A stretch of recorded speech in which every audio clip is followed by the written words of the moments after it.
ओम ज्ञानतिमिरान्धस्य ज्ञानाञ्जनशलाकया चक्षुरुन्मिलितं येन तस्मै श्रीगुरुवे नमः। श्रीचैतन्यमनोभीष्टं स्थापितं येन भूतले स्वयं रूपकदा मह्यं ददाति स्वपदान्तिकं। वन्देऽहं श्रीगुरुं श्रीयुतपदकमलं श्रीगुरून् वैष्णवाचं श्रीरूपं साग्रजातं सगण रघुनाथान्वितं तं सजीवं साद्वैतं सावधूतं परिजनसहितं कृष्णचैतन्यदेवं श्रीराधाकृष्णपादान् सगणललिता श्रीविशाखान्वितांश्च नित्यानंदम नमस्तुभ्यं प्रेमानंद प्रदायते कलवकल्मस्य नाशाय जानवीपतये नमः। नमो महावदन्याय कृष्ण प्रेम प्रदायते कृष्णाय कृष्ण चैतन्य नामिने गुरुकृष्ण नमः। पंचतत्वात्मकं कृष्णं भक्तरूप स्वरूपकं भक्तावतारं भक्ताख्यं नमामि भक्तिशक्तिकं। हे कृष्ण करुणा सिंधु दीनबंधु जगत्पते गोपेश गोपिका कांत राधा कांत नमस्तुते तप्त कांचन गौरांगे श्री राधे वृंदावनेश्वरी वृषभानुसुते देवी प्रणमामि हरिप्रिये।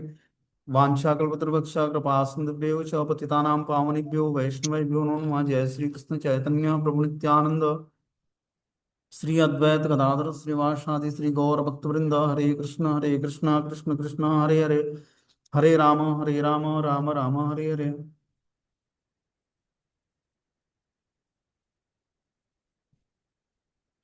तो इसमें आज हम लोग को श्रीमद् भगवत गीता का अध्याय संख्या 14 और प्रकृति के 3 गुण और श्लोक संख्या भी 14 नंबर पढ़ना है। बोलते हैं यदा सत्वं प्रवृद्धेतु प्रलयम याति देहमृत तदुत्म विदा लोकम न मला प्रतिपद्यते। जब कोई सतोगुण में मरता है तो उसे महर्षियों के विशुद्ध उच्चतर लोकों की प्राप्ति होती है। देखो, मृत्यु भी 3 तरह की होती है। सात्विक मृत्यु, राजसी मृत्यु और तामसिक मृत्यु। तो सात्विक मृत्यु भगवान का स्मरण करते हुए जब व्यक्ति शरीर का त्याग करता है तो उच्च लोकों को प्राप्त करता है। राजसी मृत्यु होती है जब व्यक्ति अपने धन संपत्ति घर परिवार को याद करते हुए मृत्यु को प्राप्त कर लेता है। और तामसिक मृत्यु होती है कुत्ते की मौत में होगा, कि चलते फिरते कहीं रोड पर एक्सीडेंट हो गया और मर गया। सात्विक मृत्यु में भगवान का स्मरण करते हुए व्यक्ति शरीर त्यागता है, भगवान के धाम चला जाता है या उच्च लोकों को प्राप्त करता है। राजसीय लोकों में राजसीय मृत्यु होती है जिसमें व्यक्ति स्वर्ग तक प्राप्त कर सकता है अपने पुण्य कर्मों के हिसाब से। तामसिक मृत्यु में व्यक्ति नारकीय जीवन में चला जाता है। तो उच्च लोकों को जाने के लिए बता रहे हैं कि जब कोई सतोगुण में मरता है तब उसे महर्षियों के विशुद्ध उच्चतर लोकों की प्राप्ति होती है। तो सतोगुण में मृत्यु कैसे होगी? सतोगुण में मृत्यु तभी होगी जब हम पूरे जीवन भर भक्ति का प्रैक्टिस करेंगे। ये जीवन मरने की कला सिखाता है, ठीक है ना? कि जीवन इसलिए हम लोग जीते हैं कि मरना कैसे है ये जान जाए। जीने को तो सभी जी लेते हैं, लेकिन मरने को कोई कोई व्यक्ति अच्छे तरीके से मर पाता है। तो Bhagavad Gita art of living और आर्ट ऑफ डाइंग 2 चीजें सिखाती है कि जीवन जीना कैसे है और जीवन के अंत में मरना कैसे है। तो जीवन जीना कैसे है? अपने सारे कार्यों को भगवान की प्रसन्नता के लिए करना है। ये स्मार्टनेस हमारे अंदर कैसे आएगी कि हम अपने सारे कार्य भगवान को प्रसन्न करने के लिए करें। तो जब हम भगवत नाम का जप करेंगे तो भगवान बुद्धि प्रदान करेंगे कि हम अपने सारे कार्यों को भगवान की प्रसन्नता के लिए कैसे करें। क्या हम कर पाते हैं अपने सारे कार्यों को भगवान की प्रसन्नता के लिए? यहाँ तक कि शरीर को फ्रेश रखना, फ्रेश होने जाना, नहाना, ब्रश करना, ये सारे कार्य भी भगवान की प्रसन्नता के लिए होनी चाहिए। अपनी प्रसन्नता के लिए नहीं, कृष्ण की प्रसन्नता के लिए। तब हर एक कर्म जब हम भगवान की प्रसन्नता के लिए करेंगे, जैसे मान लो कि आप अभी क्लास सुनते हुए और क्लास के बाद सो गए भोजन करके, कुछ इस श्लोका पढ़ के सो गए कि सुबह मंगला आरती करनी है, तो पूरी रात सोना भी मंगला आरती में काउंट होगा। क्योंकि सोना, अपने शरीर को स्वस्थ रखने के लिए आप 4 घंटे 5 घंटे की नींद लिए, सुबह उठकर स्नान करके भगवान की मंगला आरती की। तो सोना भी भक्तों के लिए क्या है? भगवान वो भक्ति का एक अंग है कि अपने बुद्धि को, मन को रिलैक्स देने के लिए, कंफर्ट देने के लिए सोते हैं। लेकिन अब बीच में क्या हुआ कि एंटरटेन करने लगे, वीडियो गेम खेलने लगे, फोन देखने लगे, मोबाइल देखने लगे, गेम खेलने लगे, कुछ मूवी देख लिया, और ये उम्मीद से नहीं सोए कि सुबह जल्दी उठना है, मंगला आरती करनी है, तब वो मंगला आरती में काउंट नहीं होगा। आखिर 24 घंटे की सारी एक्टिविटी भगवान को ऑफरिंग कैसे होगी? सोना भी एक एक्टिविटी है भगवान के लिए। तो हमारी चेतना पर हमारा सारा सारा जो है, हमारे दिन भर के क्रियाकलाप हमारी चेतना को प्रभावित करते हैं। और चेतना की स्थिति के अनुसार ही हमारे सोचने समझने की क्षमता, भगवान से कनेक्टिविटी, सब कुछ बनती है। तो आखिर कैसे हम अपने को कृष्ण भावनाभावित रख पाएंगे? कैसे हम अपने सारे कर्मों को भगवान के भाव में कर पाएंगे? इसके लिए हमें क्या करना पड़ेगा? हमें मन बुद्धि को एकाग्र करके भगवान के नाम रूप गुण लीला धाम में लगाए रखना पड़ेगा। ये प्रैक्टिस है, ऐसा नहीं कि तुरंत नहीं होगा। ये धीरे धीरे, जब हम 2 4 साल, 5 साल, 10 साल प्रैक्टिस करेंगे, तब धीरे धीरे ये स्थिति प्राप्त होगी। और मन बुद्धि की स्थिति ऐसी आ जाएगी कि किसी की याद ही नहीं आएगी दूर दूर तक। कौन है, कौन चला गया, कौन आ रहा है, कौन जा रहा है, कुछ पता नहीं। तो ये स्थिति हम क्यों प्राप्त करें, ये भी तो क्वेश्चन उठता है। इतना बढ़िया घर, मतलब भरा पूरा परिवार है, इसके बीच में हम लोग स्वस्थ और सुरक्षित और प्रसन्न हैं। और आप बोल रहे हो कि इन सबको भूल कर भगवान से अपनी कनेक्टिविटी बनानी है, अपने को भगवान को स्मरण करना है, इसका प्रॉफिट क्या मिलेगा? तो देखो, जब हम इंटरनल हैप्पीनेस, इस भौतिक संसार में हम क्षणिक आनंद खोज रहे हैं। कोई व्यक्ति हमसे दूर चला गया, वो पास आ गया तो हम प्रसन्न हो गए। आज धन है तो हम प्रसन्न हैं, कल धन नहीं है तो हम प्रसन्न नहीं है। आज एग्जाम में अच्छा नंबर आ गया तो हमें प्रसन्नता हुई, कल एग्जाम में फेल हो गए तो हम दुखी हो गए। तो क्षण में सुखी और क्षण में दुखी। जो कार्य हमारे मन के अनुकूल हुआ उससे हम सुखी हो गए, जो मन के अनुकूल नहीं हुआ, प्रतिकूल हुआ, उससे हम दुखी हो गए। तो व्यक्ति जन्म और मृत्यु के साथ साथ सुख और दुख में फंसा हुआ है। और भगवान बोल रहे हैं कि इससे ऊपर उठकर मुझे जानने का प्रयास कर। तो भगवान को जानने का मतलब है कि जब हम सुख दुख, लाभ हानि, जीवन मरण, जस अपयश से ऊपर उठकर, और जब हम भगवान का को एब्सोल्यूट प्लेटफॉर्म पर, मतलब सत्यता के प्लेटफॉर्म पर भगवान को जानने का प्रयास करेंगे, तब हम जाकर धीरे धीरे प्रसन्न आत्मा बन पाएंगे। इस भौतिक संसार में सभी अभी दुखी आत्मा है। लेकिन प्रसन्न आत्मा बनने के लिए क्या करना पड़ेगा? परम पुरुष, परम पिता परमेश्वर का ध्यान करना पड़ेगा, नाम जप करना पड़ेगा, उन्हीं का चिंतन करना पड़ेगा, उन्हीं के लिए हर एक कार्य करना पड़ेगा। तब हम उनको प्रसन्न कर पाएंगे। उनको प्रसन्न करने का मतलब है कि खुद को प्रसन्न करना। हृदय में बैठे परमात्मा को प्रसन्न करने का मतलब है कि खुद को प्रसन्न करना। तो ये स्थिति प्राप्त करना ही भक्ति है। भक्ति मतलब पूर्ण रूपेण ब्रह्म भूत प्रसन्न आत्मा, न सोचति न कांचति, सम सर्वेषु भूतेषु मद भक्ति लभते पराम। भगवान की भक्ति पर राइट्स तभी व्यक्ति का बनेगा, अधिकार तभी होगा, जब वो ब्रह्म भूत प्रसन्न आत्मा, मतलब पूर्ण रूपेण आत्म साक्षात्कार कर ले, मैं शरीर नहीं आत्मा हूँ। आत्मा का वास्तविक स्वरूप क्या है? कि आत्मा भगवान का नित्य दास है और पूर्ण रूपेण प्रसन्न रहने वाला है। जब जीवात्मा दासता स्वीकार करता है भगवान की, तब वो प्रसन्न होता है। माया दास सदा उदास और कृष्ण भक्त बिंदास। तो कृष्ण भक्त बनेंगे तभी हम बिंदास रहेंगे। जब तक हम माया के दास हैं, तब तक उदास रहेंगे। तो बिंदास बनने के लिए हमें क्या करना पड़ेगा? कृष्ण का दास बनना पड़ेगा। कृष्ण दास बनने के लिए भगवान के दिए हुए उपदेश का पालन करना पड़ेगा। तब हम भगवान के दास बने। इस संसार में दासता तो स्वीकार करनी पड़ेगी। अब वो डिपेंड करता है हम पर कि हम माया की दासता स्वीकार करते हैं या भगवान की दासता स्वीकार करते हैं। भगवान की दासता स्वीकार करके धीरे धीरे जीवन मुक्त अवस्था को प्राप्त करेंगे, और माया की दासता स्वीकार करके और हम ग्रसित जीवन में चले जाएंगे, ग्रहित जीवन में चले जाएंगे। तो जब व्यक्ति ब्रह्मभूत और प्रसन्न आत्मा, ब्रह्मभूत मतलब आत्म साक्षात्कार की स्थिति को प्राप्त कर लिया उसने, और प्रसन्न आत्मा जब बन जाएगा, तो न सोचती न कांचती, उसके बाद उसके हृदय में किसी के बारे में विचार उत्पन्न नहीं होगा, बस भगवान के लिए विचार होगा। उसका हृदय पवित्र हो जाएगा। देखो, अनेक जन्म जन्मांतरों से जो ये संस्कार हमारे मन और बुद्धि और चित्त पर छाया हुआ है, इसी संस्कारों को समाप्त करना है महामंत्र का जाप करके। ये जो हमें पूरे अपने दिनचर्या में जिस जिस व्यक्ति का स्मरण आता है, उस स्मरण को भूलना है और भगवान का स्मरण करना है। बस एक आध घंटे नहीं, एक आध 10 मिनट नहीं, पूरे दिन भर के मेरे दिनचर्या में भगवान का स्मरण बना रहा। जिस तरह मान लो कि कोई आपके साथ गलत व्यवहार कर देता है, ठीक है ना, कुछ ऐसा कार्य कर दिया, अब उसका दिन भर स्मरण आएगा, दिन भर वो आपके चित्त पर छाया रहेगा, और उसके बारे में कभी प्लानिंग करके, कभी सुखी हो गए, कभी दुखी हो गए, कभी लगे कि उसको मैं मार दूं कि ताकि इससे छुटकारा प्राप्त हो जाए। क्या है, उसने मन और बुद्धि को आपके प्रभावित कर दिया अपनी एक्टिविटी से। इसी को सुधारना है हमें, अपने मन बुद्धि की दिशा को प्रॉपर निर्देश देकर भगवान में जोड़े रखना।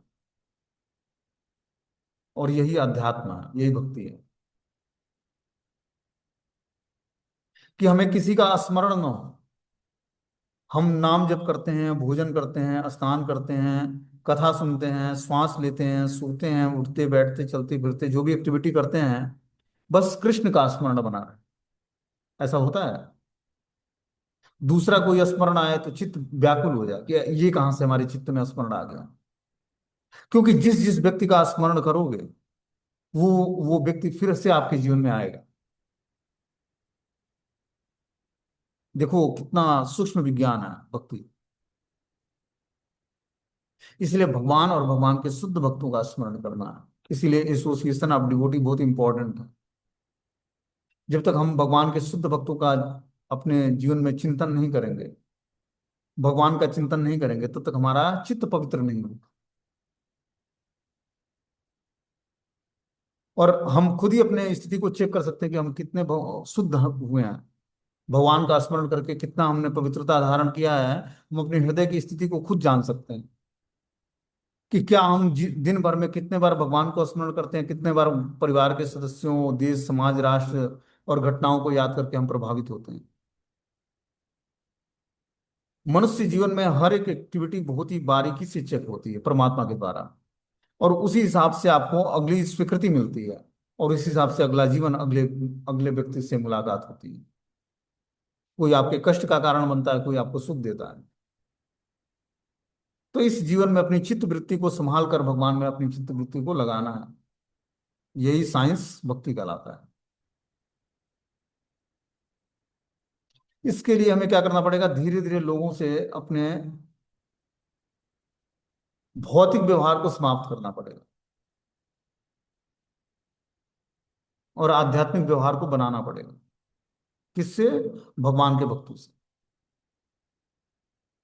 जब तक हमारे भौतिक रिलेशनशिप इस तरह से बने रहेंगे विस्तार से, ठीक है ना, और लोगों से बातचीत हंसी मजाक होता रहेगा, तब तक हमारी चित्त वृत्ति भगवान में नहीं लगी, भगवान का हमेशा स्मरण नहीं हो पाएगा।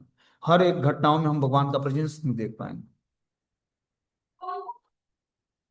हमारे जीवन में हर एक घटनाएं भगवान से संबंधित हों, इसके लिए हमें क्या करना पड़ेगा, मन बुद्धि को एकाग्र करके भगवान में लगाना पड़ेगा।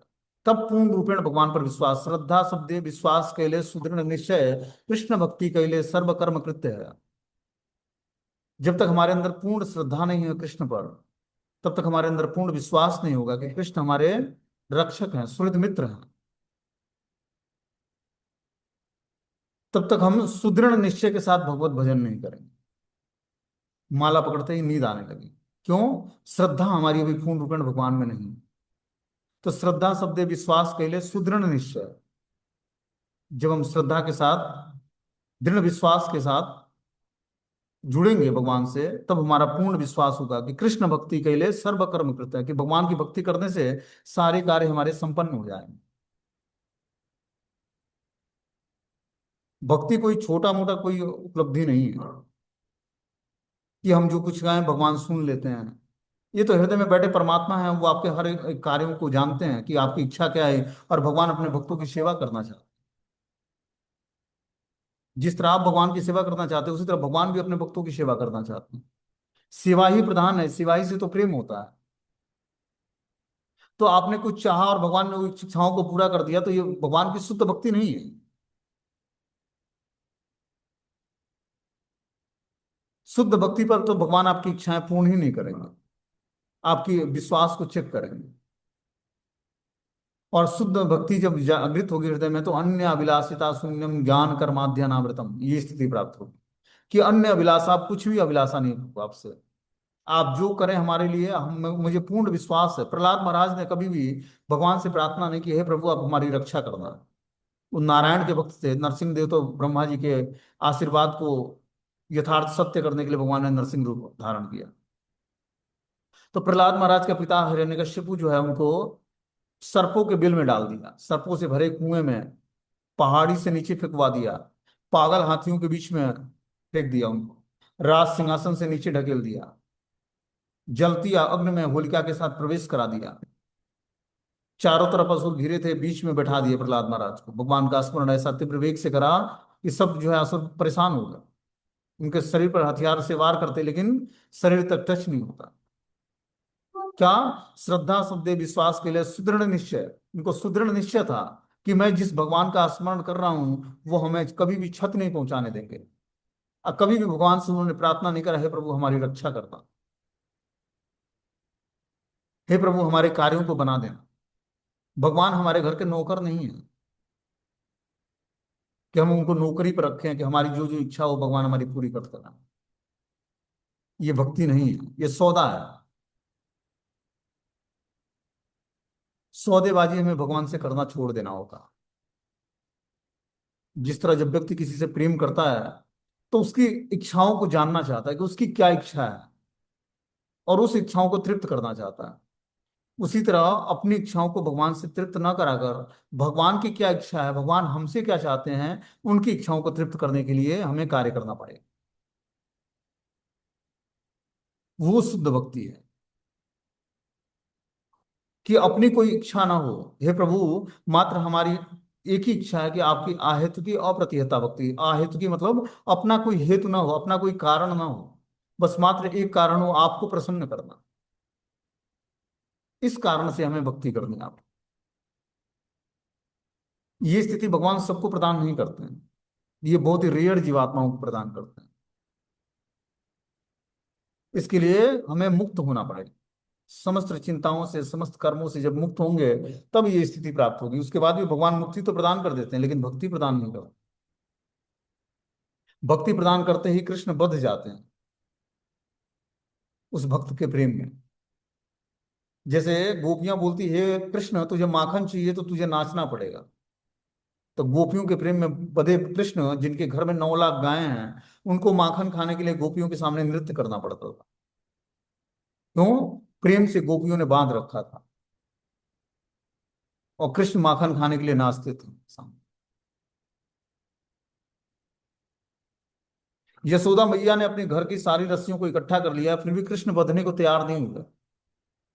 लेकिन जब उन्होंने देखा कि अब यशोदा मैया थक गई हैं, तब भगवान प्रेम पूर्वक बंध गए। तो भगवान को बांधने के लिए प्रेम चाहिए हृदय में, और कुछ नहीं चाहिए। आपकी भौतिक उपलब्धि से भगवान बंधने वाले नहीं है, भगवान के शुद्ध भक्त रिझने वाले नहीं। ऐसा नहीं कि भगवान के शुद्ध भक्त जो होते हैं वो पीछे जो छोड़ के आया उन्होंने, उसको आप देखोगे तो परेशान हो जाओगे कि क्या ऐश्वर्य भगवान ने उनको इसी जीवन के पूर्व जीवन में दिया था, जिसको त्याग करके उन्होंने एक तत्वापूर्णमशेष मंडलपति श्रेणी तथा तुच्छवत रूप और सनातन गोस्वामी, जिन्होंने राधा मदन मोहन जी को प्रकट किया और राधा गोविंद देव जी को। तो क्या थे ये? वित्त मंत्री और प्रधानमंत्री थे। मुगल बादशाहों के शासन में ये वित्त मंत्री और प्रधानमंत्री थे कोलकाता में, बंगाल में। वो पोजीशन छोड़कर उन्होंने क्या किया? तत्वातूर्णमशेष मंडलपतिम श्रेणी सदा तुच्छवत, तुच्छवत जीवन स्वीकार किया, इसको मल के रूप में त्याग दिया। पता नहीं कितनी असरफी रोज उनको तनख्वाह मिलता था मुगल बादशाहों की गौरव सरकार में, लेकिन सब कुछ त्याग करके उन्होंने भगवान श्री चैतन्य महाप्रभु की शरण ग्रहण।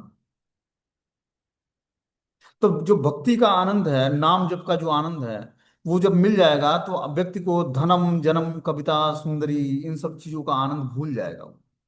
कि धन में आनंद खोजता है व्यक्ति, जन्म में अपने परिवार के सदस्यों में आनंद खोजता है, सुंदरी सुंदर वस्तुओं में आनंद खोजता है, स्त्री पुरुष में आनंद खोजता है, कविता अपना ग्लोरिफिकेशन सुनना चाहता है, गुणगान सुनने में उसको आनंद आता है कि क्या बात है, क्या गा लेते हो, क्या बजा लेते हो, क्या चिंतन है, क्या स्मरण है आपका। ये सब व्यक्ति ग्लोरीफाई करता है। उसको आनंद आता अपना गुणगान सुनने में, कि कोई दूसरा हमें हमारा गुणगान करे तो हमें आनंद की वृद्धि होती है हमारी। ये क्या है? ये सब भौतिक उपलब्धियां, भौतिक इच्छाएं। भक्ति मतलब इच्छा शून्य हो जाना। अब प्रभु हमें आपसे कुछ नहीं चाहिए, हमें इस समाज से कुछ लेना देना नहीं। आप हमारे जीवन को संवारने वाले हैं, और आप ही हमारे नैया को पार लगाने वाले हैं। आप जैसे चलाएं, आप हमें दर्शन देकर हमें कृतार्थ करें, न दर्शन ना देकर मर्माहत करें। आपकी जो इच्छा है, आप पूर्ण रूपेण आप स्वतंत्र हैं, और मैं आपको शरणागत हूं। ये स्थिति प्राप्त करके ही भगवान का पूर्ण अधिकार प्राप्त हो। जब आप भगवान के शरणागत हो गए तो भगवान पर पूर्ण अधिकार बन जाए। जैसे क्या होता है, विवाह के समय पत्नी अपना मन वचन और शरीर से समर्पित हो जाती है पति को। तो क्या होता, क्या उसका, पत्नी के सारे रिएक्शन को पति को भोगना पड़ता है। जब वो शरणागत हो गई तो सारे रिएक्शन उसको भोगना पड़ेगा, पति को। और जो शरणागत नहीं होती है, उसको खुद अपने कष्ट भोगने पड़ते हैं।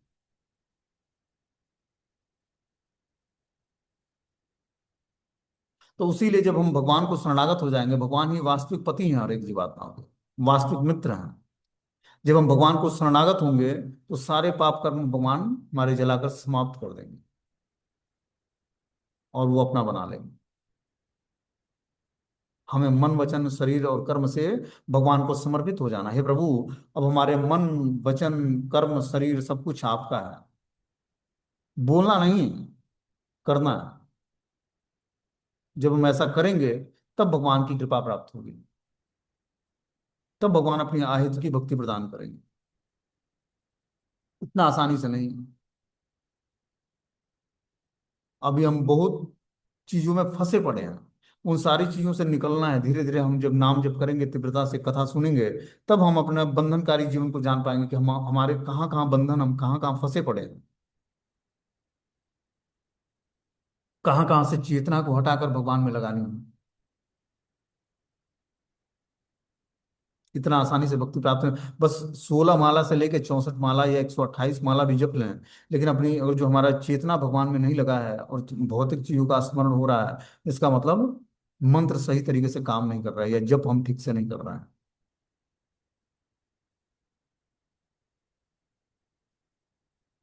मंत्र जपने का मतलब है कि हमारा बुद्धि अब कुछ सोच विचार इसमें ना उत्पन्न हो, किसी के बारे में चिंतन ना हो।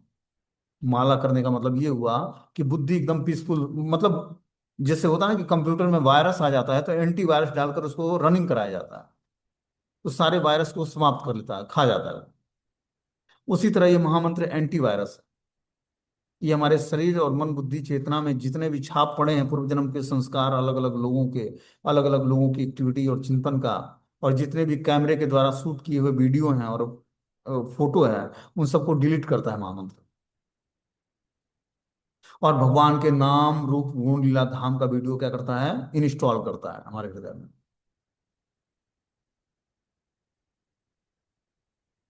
तो क्या ऐसी स्थिति प्राप्त हो रही है? और जो नहीं हो रही है, इसका मतलब भजन में अभी परिपक्व अवस्था में नहीं है। भजन के परिपक्व अवस्था में ये नाम ही रूप गुण लीला धाम प्रकट कर देगा, और पूर्ण रूपेण आनंदमय जीवन की जो तलाश है हमारी पूर्ण हो जाएगी। बोलते हैं सतुगुणी व्यक्ति ब्रह्मलोक या जनालोक जैसे उच्च लोकों को प्राप्त करता है, वहां दैवी सुख भोगता है। अम्लान शब्द महत्वपूर्ण है। इसका अर्थ है रजो तथा तमोगुण से मुक्त। भौतिक जगत में अशुद्धियां हैं, लेकिन सतोगुण सर्वाधिक शुद्ध रूप है। विभिन्न जीवों के लिए विभिन्न प्रकार के लोक हैं। जो लोग सतोगुण में मरते हैं वे उन उस लोकों को जाते हैं जहाँ महर्षि और महान भक्तगण रहते हैं। तो सतोगुण में जब व्यक्ति शरीर छोड़ेगा तब वो महर्षियों या महान भक्तों के लोकों को प्राप्त करेगा। तो सतोगुण में कैसे हम शरीर छोड़ेंगे? जब हम अन्य अभिलाषाओं से शून्य हो जाएंगे, मतलब हमारी चित्त वृत्ति में किसी का स्मरण न बचे। जब भगवान देखो, पांडव जो है, वो कुरुक्षेत्र युद्ध में पांडव जो थे और दूसरी तरफ कौरव थे, तो बाहरी दृश्य से लगेगा कि कौरव पांडवों को भगवान ने कितना पांडवों के सुहृद मित्र भी थे भगवान ने, उसके बाद भी पांडवों को कितना कष्ट हुआ। बाहरी दृश्य से तो लगता होगा, लेकिन उनके साथ कृष्ण हमेशा रहते थे। जब तक उनको कष्ट का दिन लगा, तब तक भगवान उनके साथ थे। और हर पल उनको स्मरण होता था कि ये व्यक्ति हमारा नहीं है, कृष्ण हमारे हैं।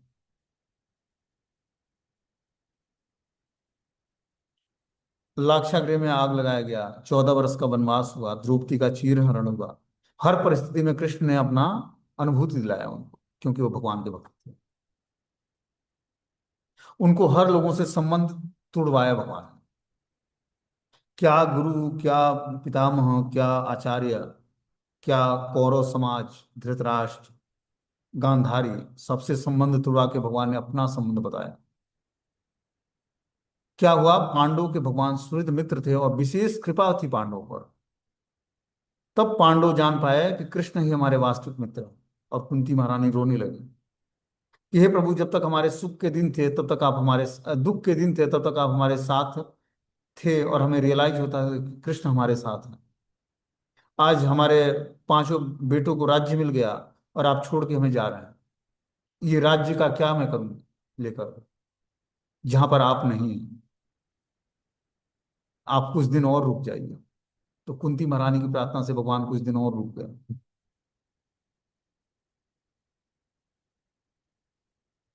तो भौतिक संपदा पाकर, भौतिक लोगों की याद करके, ठीक है ना, भौतिक जनों के बीच में रहकर, अब देखो, जीवन जैसे जैसे हमारा 50 से ऊपर बढ़ता जा रहा है, 50 से 55, 60, 65, 70,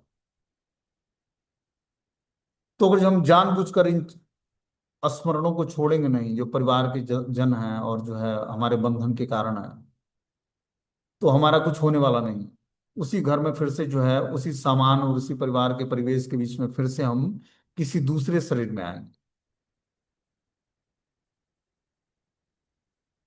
दूसरे शरीर में आएंगे, वही बच्चे मार के भगाएंगे, लेकिन हम छोड़ना नहीं चाहेंगे उस घर को। इसीलिए क्या करना है, धीरे धीरे इन लोगों से संबंध अपने खत्म करने हैं और भगवान से संबंध जोड़ना। संबंध एक ही तरफ जुड़ेगा, या तो भगवान से, या भगवान के परिवार के जनों से। परिवार के जनों से संबंध अगर जो व्यक्ति नहीं तोड़ेगा, 50 वर्ष, 65 वर्ष, 60 वर्ष उम्र हो गई, तो भगवान से उसका संबंध जागृत कैसे होगा। संबंध तोड़ने का क्या मतलब है, कि उनके साथ रहते हुए भी उनके साथ नहीं है। संबंध तोड़ने का मतलब नहीं कि उनको छोड़ के भाग गया। संबंध तोड़ने का मतलब है कि उनके साथ रहते हुए भी नहीं है हम उनके साथ। जैसे गोपियों का संबंध था भगवान से। घर में वो पति की सेवा करती, बच्चों की सेवा करती, गौओं की सेवा करती, सास ससुर को देख करती, लेकिन चिंतन किसका था, कि रात को भगवान कृष्ण जो है बांसुरी बजाएंगे यमुना पुलिन पर, और भगवान के साथ रास नृत्य करना है, लीलाएं संपन्न करेंगे कृष्ण का, उसका दर्शन करना है। उसी प्रकार हमें अपने मन बुद्धि को हमेशा भगवान में एब्जॉर्ब करके, अपने परिवार के समस्त सदस्यों के साथ रहते हुए उनकी सेवा करना, ये स्मार्टनेस अपने हृदय में लाना है। भागने से आप बच नहीं सकते हो। कर्म के बंधनों से व्यक्ति भाग कर बच नहीं सकता है। भरी सभा से उठाकर कर्म आपको फिर से वहीं पर ले आकर स्थापित करेगा, जहां से भाग कर आप जाओगे। भगवान ने ये नहीं बोला अर्जुन को कि हे अर्जुन, तुम अपना कर्म छोड़कर और क्या करो, भिक्षाटन करके और अपना जीवन जी लो, ऐसा नहीं बोला भगवान ने। भगवान ने बोला कि हे अर्जुन, तू क्षत्रिय है, तू क्या कर, युद्ध कर, तेरे लिए युद्ध करके अपने राज्य का भोग कर, या वीर गति को प्राप्त करके स्वर्ग चला जा। तो अपने कर्म क्षेत्र से, घर परिवार से छोड़कर भागना नहीं है। उस कर्म क्षेत्र में रहते हुए भगवान से अपने संबंध को जोड़ लेना है। घर परिवार छोड़ दिया, छोड़ने से कोई सन्यासी नहीं बनता। सन्यास मतलब हृदय की स्थिति है। स्वाभाविक रूप से सब छूट जाना है। कब, जब आप अपने संबंध को भगवान से जोड़ लोगे तब। नहीं तो वो संबंध जब तक जुड़ेगा नहीं, तब तक आपको स्मरण होता है कि पता नहीं घर पे हमारा बड़ा बेटा घर आया कि नहीं आया, बहू हॉस्पिटल में एडमिट थी, उसका क्या हुआ। तो रहते तो वृंदावन में है, चिंतन किसका हो रहा है, बहू बेटे का, जो कि घर पे है। तो ऐसा व्यक्ति ब्रजवास नहीं कर सकता। ब्रजवास करने का मतलब है कि समस्त चिंताओं से मुक्त, अब संसार का कोई चिंता नहीं ना हो, कोई मित्र ना हो, कोई हालचाल पूछने वाला ना हो, न किसी का फोन आए ना मैं किसी से बात करूं। ये स्थिति लानी है। किसी का फोन आया तो घबराहट होने लगे, क्यों फोन कर दिया, क्या बात करनी है, क्या हालचाल पूछना है। यूं ही थोड़ी ना भगवान प्राप्त हो जाएंगे, बस मात्र भगवान ज्वेलर्स लवर है, ज्वेलर्स लवर। उनको दूसरा कोई बर्दाश्त नहीं है आपके जीवन में, वो और आप। तो ये स्थिति प्राप्त करनी पड़ेगी भक्ति में, तब जाकर व्यक्ति, तब जाकर जीवन मुक्त अवस्था प्राप्त करेगा, कि कृष्ण के अलावा उसका कोई दूसरा है नहीं। और ये तभी होगा जब भगवान की विशेष आहित की कृपा हो। अब इस जीवन में प्राप्त होता है कि करोड़ों जन्म लगता है, वो आप पे डिपेंड करता है कि इस जीवन में आप अपने सारे संबंधों को भगवान से जागृत करके और भौतिक संबंधों को तोड़ लेते हो, या करोड़ों जन्म लगाकर और उस भौतिक संसार के संबंधों को जागृत करके और भगवान की भक्ति में लगे रहते हो, माला फेर रहे हो, चिंतन भौतिक चीजों का हो रहा है।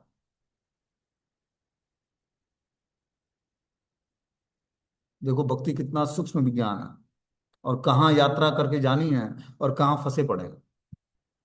अब बोल रहे हैं, माला तो हो रही प्रभु जी। दवा जब खाता है व्यक्ति तो बीमारी उसकी ठीक होती है, और दवा खाने से और बीमारी बढ़ने लगी, इसका मतलब अभी कहीं ना कहीं फॉल्ट हो रहा है। तो ये स्मरण अपने अपने को बदलना है, स्मरण भगवान का करना है। ये जब कृष्ण की विशेष कृपा होगी तब ये स्थिति प्राप्त होगी। कृष्ण की विशेष स्थिति प्राप्त करने के लिए तीव्रता से नाम भजन में लगना का पड़ेगा, भगवान से प्रार्थना करनी पड़ेगी, भगवान ऐसा सिचुएशंस देंगे, आपको रियलाइज करेंगे, देख तेरा कोई नहीं है इस भौतिक संसार में, जिसको तू अपना मानता था वही स्वार्थ से जुड़ा है तुझसे, स्वार्थ पूर्ति के लिए जुड़ा हुआ है। क्या पत्नी, क्या पति, क्या बच्चे, क्या माता पिता, मैं तेरा वास्तविक पति हूँ, वास्तविक पिता हूँ, वास्तविक मित्र हूँ, और तू मुझ पर आश्रित रह, मैं तुझे सब कुछ देने वाला हूँ, सब कुछ आनंद प्रदान करने वाला हूँ। हम आनंद जड़ वस्तु में खोजते हैं, पैसे में, परिवार के सदस्यों में, कूलर में, फ्रिज में, एसी में, वॉशिंग मशीन में, वीडियो गेम में, मोबाइल में, टेलीविजन में। वास्तविक आनंद किसमें है? हृदय में बैठे परमात्मा के द्वारा जो आनंद प्राप्त होता है, जो नाम जप में आनंद प्राप्त होता है, वो आनंद सर्वश्रेष्ठ आनंद है, संकीर्तनम आनंद है। परम विजेते श्री कृष्ण संकीर्तनम, आनंदम बुद्धिवर्धनम प्रतिपदम। एक एक मंत्र जाप में आनंद और बुद्धि का वर्धन होगा, ये वास्तविक आनंद है।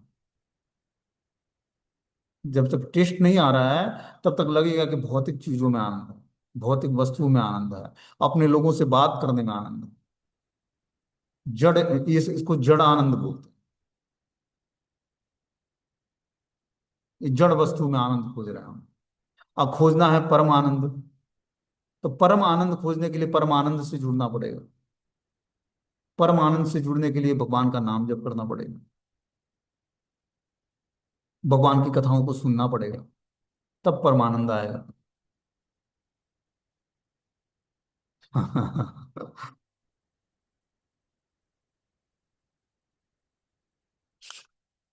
आगे बता रहे कि रजसी प्रलय गत्वा कर्म संगीनु जायते, तथा प्रलय न तमसी मूढ़ योनिषु जायते। जब कोई रजोगुण में मरता है तो वह सकाम कर्मियों के बीच में जन्म ग्रहण करता है, और जब कोई तमोगुण में मरता है तो पशु योनि जन्म धारण करता है। देखो मरने की कला भगवान भगवान बता रहे हैं कि जो कोई व्यक्ति रजोगुण में मरता है वो सकाम कर्मियों के बीच में जन्म ग्रहण करता है, जो सकाम इच्छाओं को लेकर मर जाता है कि हाय हमारे पास इतना धन था, सब कुछ छिन गया, या हमने चार कोठियां बनाई, उसको मेंटेन कौन करेगा हमारे जाने के बाद। क्या है, राजसी मृत्यु प्राप्त किया उसने, अंत काल में अपने धन और अपने बिजनेस व्यापार और अपने घर परिवार का चिंतन करते हुए शरीर त्यागा, तो उन्हीं सकाम कर्मियों के बीच में फिर से जन्म ग्रहण करना पड़ेगा। और जो जब कोई तमोगुण में मरता है तो वो पशु योनि जन्म धारण करता है। तमोगुण मतलब ड्रिंक करके मर गया, या सोते सोते मर गया, इतना सोया कि उसकी मृत्यु हो गई सोने से। मल मूत्र त्याग दिया सोने में और उसका शरीर पूरा हो गया। कुछ लोगों का विचार है कि एक बार मनुष्य जीवन प्राप्त करके आत्मा कभी नीचे नहीं गिरता। यह ठीक नहीं है। इस श्लोक के अनुसार यदि कोई तमोगुणी बन जाता है और वो मृत्यु के बाद पशु योनि को प्राप्त होता है, वहां से मनुष्य को विकास प्रक्रम द्वारा पुनः मनुष्य जीवन तक आना पड़ता है। अतएव जो लोग मनुष्य जीवन के विषय में सचमुच चिंतित हैं, उन्हें सतोगुणी बनना चाहिए। अच्छी संगति में रहकर गुणों को लांग कर कृष्ण भावनामृत में स्थिर होना चाहिए। यही मानव जीवन मनुष्य जीवन का लक्ष्य है। अन्यथा इसकी कोई निश्चितता नहीं है कि मनुष्य को फिर से मनुष्य योनि प्राप्त। ये मनुष्य योनि प्राप्त करके और जब हम पशुवत आचरण करते हैं या सकाम इच्छाओं को पाले पाले रखते हैं या सकाम चिंतन को बनाए रखते हैं, भौतिक चिंतन को, तो मनुष्य जीवन नहीं मिलेगा। फिर पशु का जीवन मिलेगा, गधे का, या सिक्योरिटी गार्ड कुत्ते का। मर मर के घर बनाया, चिंतन किया घर का, और चिंतन करते हुए कि घर की रक्षा कौन करेगा, शरीर त्याग दिया, तो उसको उस घर में कुत्ता बन के आना पड़ेगा सुरक्षा करने के लिए। क्योंकि अंत काल में जिस चीज का स्मरण करते हुए शरीर को त्याग करोगे, वही स्थिति प्राप्त हो जानी। भगवान कुछ नहीं करते। भगवान आपके कर्मों का परिणाम आपको, वो पहले से फॉर्मूला फिट है। इसीलिए क्या करना है, ये धनम जन्म कविता सुंदरी से अपने नाते को तोड़ना है, रिलेशनशिप हटाना है। ये सब भौतिक उपलब्धियां हैं, ये समय के साथ सब नष्ट विनष्ट हो जानी। ये आप सृजाओगे, भोगेगा कोई और कष्ट आपको भोगना पड़ेगा। इसलिए यथा समय इसको क्या करो, सही ठिकाने लगा और बिल्कुल फक्कड़ बाबा होकर जीवन जियो, बिंदास, कोई चिंता नहीं। आवश्यकता अनुसार कृष्ण पर आश्रित रहो। भगवान सारी इच्छाओं को तृप्त करते हैं और निश्चित रूप से करते हैं। इस बात पर साधारण व्यक्ति को विश्वास नहीं होगा। उसको अपने बैंक बैलेंस पर विश्वास होता है, अपने ओहदा पोजीशन पर, अपने शरीर पर विश्वास होता है, अपने खूबसूरती पर विश्वास होता है, अपनी योग्यता पर विश्वास होता है। भगवान की कृपा पर विश्वास नहीं होता। जब व्यक्ति भगवान की कृपा पर विश्वास कर लेगा, तो उसको भौतिक उपलब्धियों पर विश्वास नहीं होगा। होता है, नहीं होता है। हमें लगता है कि अगर जो हमारे पास कोई परिवार का सदस्य नहीं है, अपना बेटा नहीं, अपनी बेटी नहीं, तो हमारा होगा क्या, हमारा अंतिम संस्कार कौन करेगा। हमारे पास धन नहीं है तो कौन हमें हमारा जीवन चलाएगा। हमारे पास घर नहीं है तो रहने को कहाँ से होगा। लेकिन विश्वास मानो, कृष्ण हर एक इच्छाओं को जानते हैं और क्या करते हैं, हर एक इच्छाओं को तृप्त करते हैं भगवान। वो सारी सुविधाएं भक्तों को प्रदान कर देते हैं। वो स्थिति प्राप्त होते ही आपको सारी सुविधाएं, सुविधा एक जपा में एक स्थान आता है, सुविधा एक स्टेजेज आते हैं जपा में। सारी चीजें शुभ हो जाएंगी आपके जीवन में। जपा कोई साधारण प्रोसेस नहीं है। महामंत्र जो है, ये सब कुछ प्रदान करने वाला है, भोग मोक्ष और भगवान का प्रेम। लेकिन भक्त लोग भगवान से भोग और मोक्ष नहीं मांगते। उनको भगवान का प्रेम चाहिए, सेवा चाहिए। तो ये सब कुछ प्रदान करने वाला है, बस व्यक्ति इसको प्रीति पूर्वक भजन कर ले, बस उसको सब कुछ प्राप्त हो जाएगा। ठीक है, हरे कृष्ण।